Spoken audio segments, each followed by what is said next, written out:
When you're looking at finding a tenant in Toronto, there's a couple steps that a landlord should know in order to find a reliable tenant, but also have the property not sit on the market for a long period of time. So I wanted to make a video and explain my process and how I help my landlord clients find reliable tenants fast in any market. Number one is pricing the unit. Pricing the unit is super important because if it's not priced properly and it's overpriced, it's a higher probability that it's going to sit on the market a lot longer. There's going to be less showings and less interest, and it will be what's called a stale listing.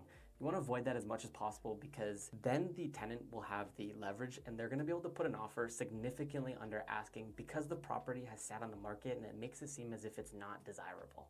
So in order to price the unit properly, as a realtor, we do have access to previous leased properties. So what I would do is run what's called a comparative market analysis. And I'm just taking that specific type of property and I'm seeing what has recently leased out. This is really important because it's going to tell us what is being rented out for that exact same type of property. There's really three ways you could price a unit. You could go above market, which is going to lead to a stale listing. You can go at market, which is fair. That's probably what it will rent for.